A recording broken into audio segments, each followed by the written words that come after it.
You give your plants everything: water, light, care. And still, something just doesn't grow the way it should.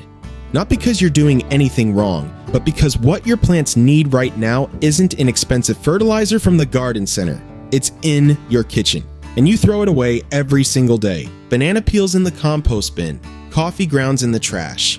Both end up as waste, even though they contain exactly the nutrients your plants crave during the growing phase. Potassium for flowers and fruit, nitrogen for fresh green growth and strong shoots. The ironic part is this: many gardeners buy fertilizer that delivers these exact substances in synthetic form for 3 times the price, wrapped in plastic, and often in doses that put long-term stress on pots and garden beds. There's a simple way to turn both kitchen scraps into effective liquid fertilizers with 1 glass of water and 1 day of patience. But there are mistakes most gardeners make without even realizing it, and those exact mistakes don't make plants stronger. They lead to mold, fungus gnats, and weak roots. Today, I'll show you how to do it right. You'll learn, first, how to make a targeted potassium fertilizer from banana peels, with the exact amounts, the right steeping time, and the step almost everyone skips. Second, why raw coffee ground straight from the machine can harm your plants, and how to turn them into a real nitrogen booster. And third, when to use which fertilizer, because that is the key difference between more flowers and more leaves. Let's start with the banana peel, and with the reason it works in the first place. Banana peels contain potassium, along with smaller amounts of phosphorus, calcium, and magnesium. Potassium is especially important for plants during the flowering and fruiting phase. It regulates the water balance inside the cells, strengthens cell walls, and supports the development of flowers and fruit.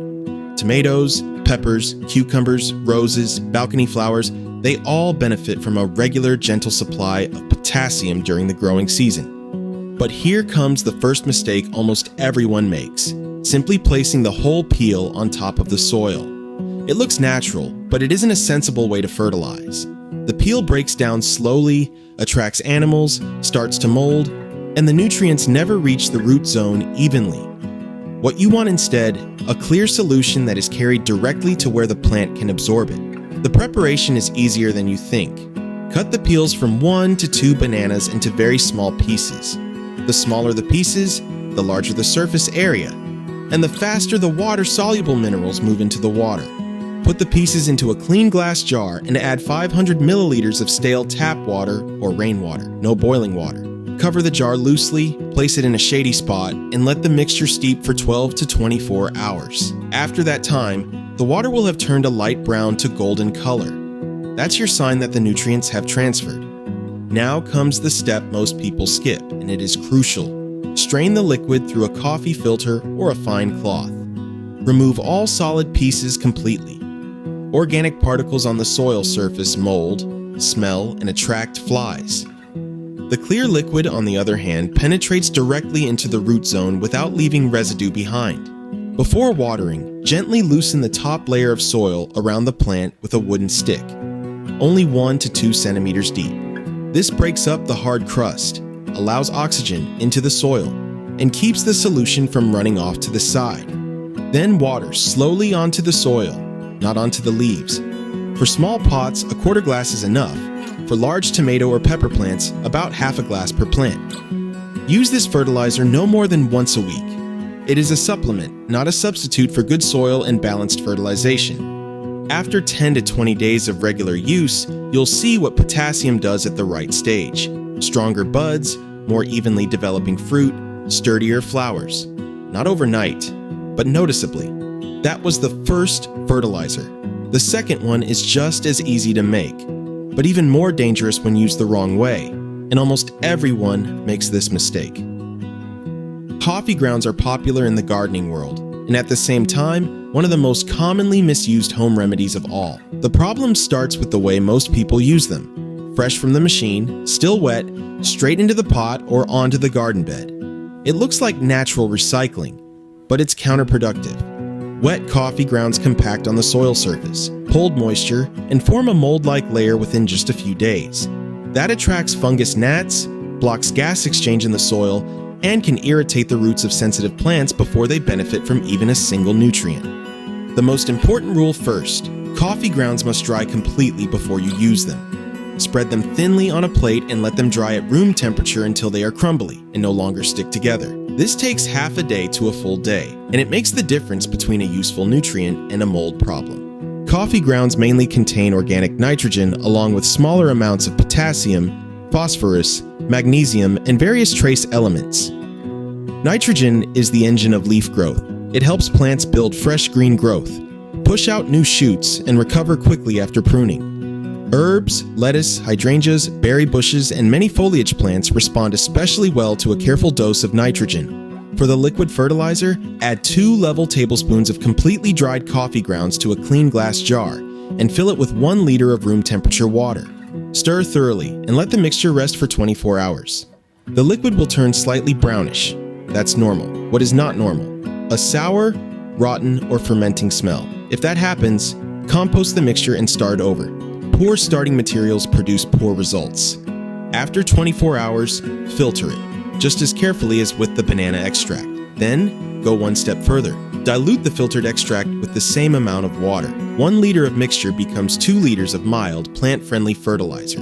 That may sound like unnecessary caution, but for potted plants, balcony boxes, and young plants, it is the crucial protection against over-fertilizing. Use the coffee fertilizer only every 2 to 3 weeks and not when the soil is already wet. Nitrogen is poorly absorbed in damp, cold soil, puts stress on the roots, and in the worst case, can encourage rot. Wait until the surface has dried slightly, then water. Now, you know how both fertilizers work, but the decisive trick isn't the recipe, it's the timing, and I'll show you that now.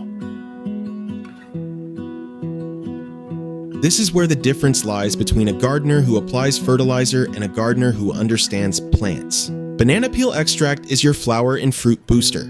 Coffee grounds extract is your green growth and recovery booster. Don't combine them based on gut feeling. Observe your plants and read the signals they give you. Dark, stable green leaves mean there is enough nitrogen present. Here, you don't need coffee grounds.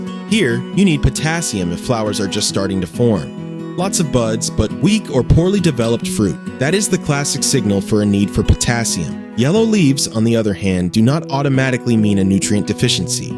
They can also point to waterlogging, cold, or too little light. Blindly adding more fertilizer doesn't solve the problem. It only covers it up.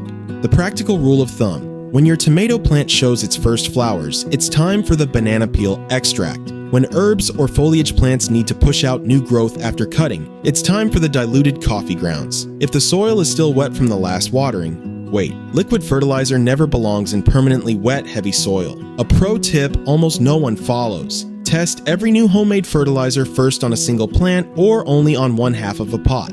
Observe for 3 to 5 days. Are new shoots developing normally? Does the soil stay clean and odor-free? Do the leaves remain stable? Only then expand it to all plants. Every soil is different and every plant has its own tolerance. There's one final point, and it's almost always forgotten. It's not about the fertilizer itself, but about what happens afterward with the leftovers. What do you do with the solids left in the strainer? Add them to the compost or work them very thinly into a garden bed, far away from the stem. In open soil, microorganisms and soil life can break them down without any problems. In small pots, I would avoid solid leftovers. There is less air, less buffering capacity, and organic material on the surface molds faster than you think. Always prepare these fertilizers fresh. After 2 days at the latest, fermentation processes begin, creating odor and germs. In the refrigerator, the labeled extract will keep for 2 to 3 days. Never use moldy banana peels or old musty coffee grounds. The basic rule here is the same as everywhere in the kitchen. What you wouldn't eat, you shouldn't give to your plants. Poor starting materials create poor extract, and they burden the soil instead of nourishing it. And one more thing that applies to houseplants. Indoors, soil and pots forgive mistakes far less than an outdoor bed. Odors, mold, gnats, in an apartment, you notice them immediately. That's why the rule for houseplants is half the amount, double the dilution, and after each application, let the soil dry in the air for a few days.